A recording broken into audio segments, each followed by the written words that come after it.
Morning, welcome. Good morning. It's my pleasure to be here. My connection to Trinidad and Tobago. Well, of course, I was born in Trinidad and Tobago, but left as a child, actually. My parents had migrated to North America, and of course, all five of us followed suit.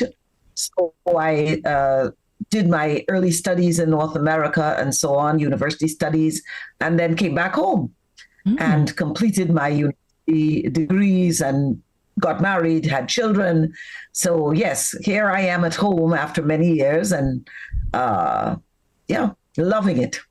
Why did you decide? You said you went back home. Why?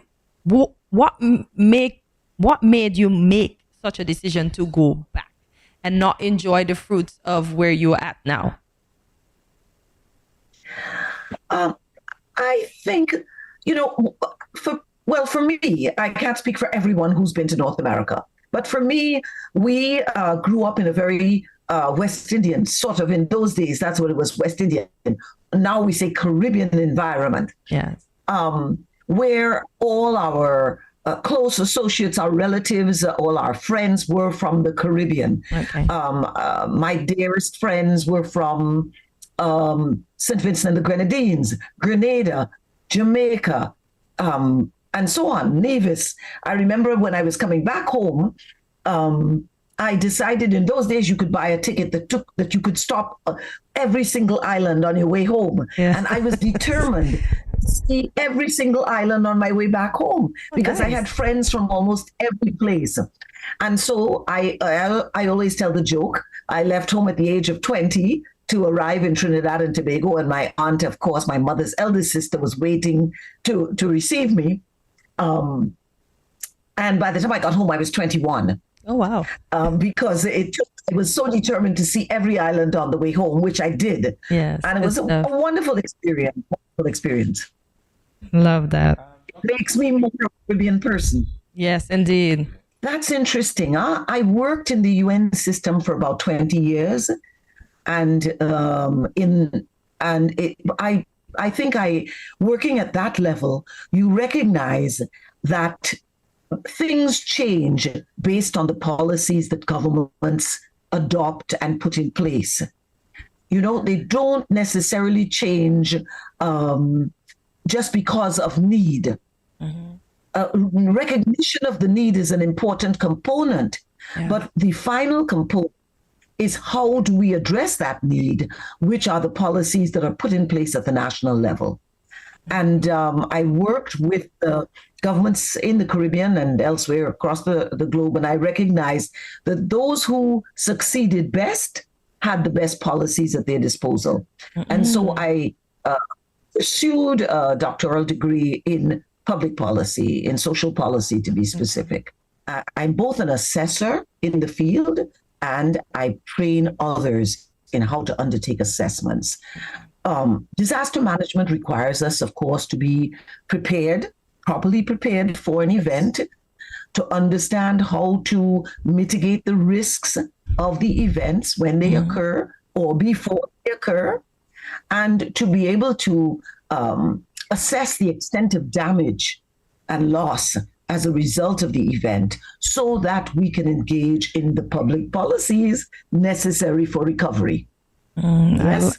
I like that. So that's the broad way in which I'm involved. And very specifically, if I narrowed it down very specifically, what most of my focus is on that component of the assessment of the disaster process that assesses the extent of the event. So my entire professional career, I can say I've worked in what used to be called the macro socio-economic and environmental assessment of a disaster and the recommendations for recovery. So that's the component of the entire spectrum of disaster management that I focus in the most. And in that regard, I both conduct assessments on the ground when governments request or when regional institutions such as SIDEMA or CARICOM or the South Pacific Commission or the Asia Commission, when they request the assessment UNDP, for instance, has been one of my closest, closest partner in undertaking assessments. They often request my services on behalf of some particular entity, a government or a regional or global entity.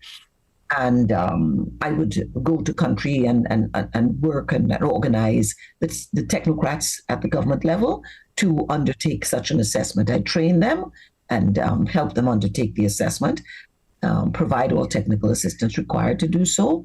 And then we arrive at what kind of measures are needed for mitigating future events such as this, for helping governments address recovery.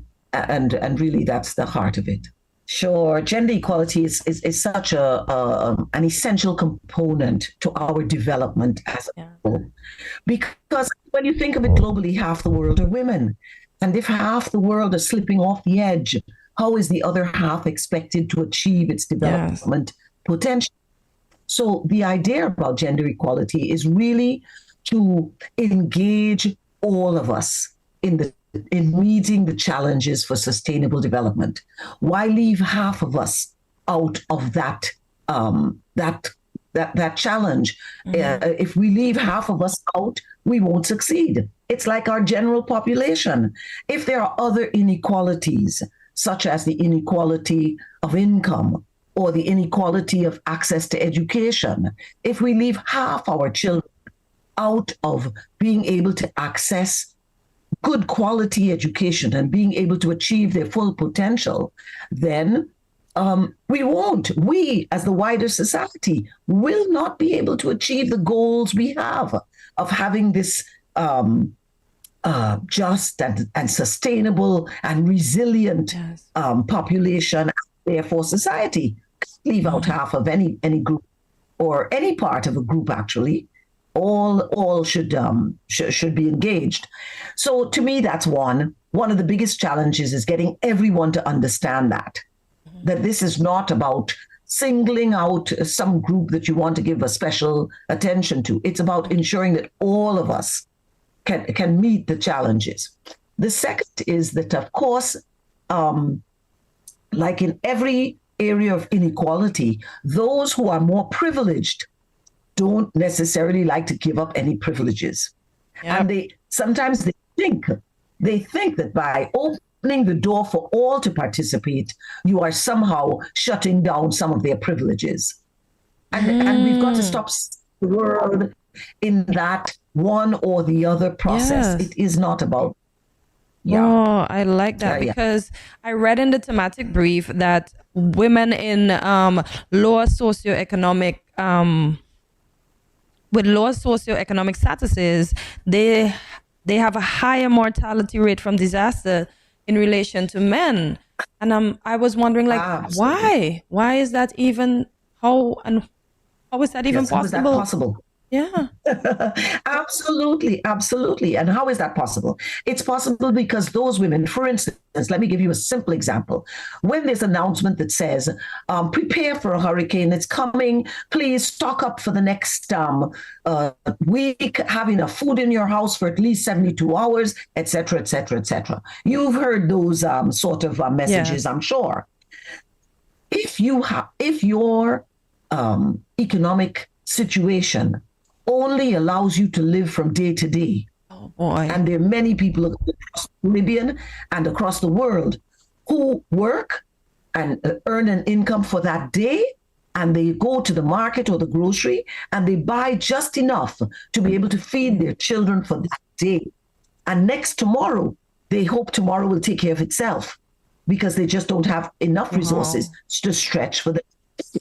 So when you tell them that they must prepare for 72 hours and buy groceries and stock up, they can't. They just don't have the resources. Wow. That's right. Because what they've done is that the little days that they earned, they spent for today to feed their children. And now you're asking them to stock up for 3 days, 4 days, 5 days. They just can't do that. That's not the way in which they live. So already you've put them at a disadvantage. So when a crisis occurs, unless there are policies in place which says that people who are vulnerable can come to locations where they can stay and be taken care of until such time as everything is back to normal. Then they can go back and earn their livelihoods the way they had been earning them before. Yes. Otherwise, those families become very desperate when something happens and they're by themselves. And yeah, this is what we face. So that's just an example. Wow. Jeez. Okay. The Emancipation Support Committee of Trinidad and Tobago, I mean, goes way back, and we're over 30 years old. And I'm lucky to be one of the founding members, I have to say. I'm privileged to be one of the founding. And even before the Emancipation Support Committee came into being, there were groups that were lobbying the government to transform what was then called Discovery Day and move it back to what it originally was, which was Emancipation Day. Emancipation Day used to be celebrated across the region by our foreparents as August Monday. I'm sure you've heard the term August Monday. Yes. But we did not know what August Monday symbolized. But many of our grandparents, and I must say the Prime Minister of Trinidad and Tobago, in his emancipation remarks on Emancipation Day, told the story of his own grandfather who worked, 24/7, who was always working, but would say to the family that on August Monday he would not work. And they didn't know why. They said, well, Grandpa says he's not working, and so be it. But August Monday, the elderlies knew that symbolized Emancipation Day. Mm-hmm. Now, as a trick of fate, the British, during the period of colonialism, actually changed the date, the name of the day from Emancipation Day to Discovery Day. What were we discovering? And what were we celebrating? They were celebrating the arrival of Christopher Columbus and so on, and which is really a mythology that's in existence in our school books, which is absolute. It's hogwash. It's nonsense. Yeah. And all the historians, including our most profound Professor Beckles of the Vice Chancellor of the University of the West Indies, and Dr. Vereen Shepherd, and so many others, I mean, across the region, have done the research and told us this is hogwash. We've got to be focused. That day is really Emancipation Day. That day marks, that's right. And it marks the end of chattel slavery, which is something we're not taught about in our school system. What is chattel slavery? Chattel slavery is different from any other kind of enslavement. Chattel slavery means you are actually born into enslavement. That's the first thing. It means it's a legal process.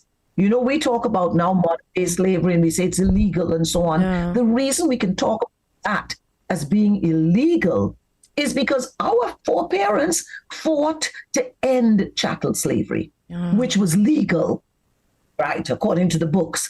The other thing about chattel slavery is that it meant that they could buy and sell us like a cow or a goat or a horse.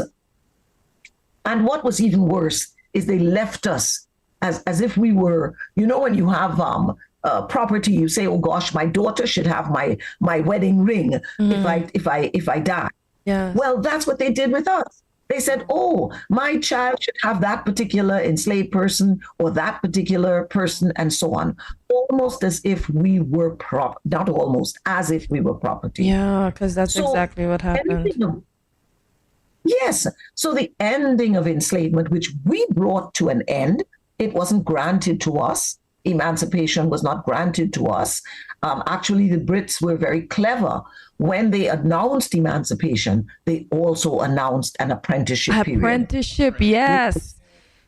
And we didn't get free from that until 1838. Yes. The 1st of August as well. Right. Yes. That's right. And actually, we were free, but they were smart.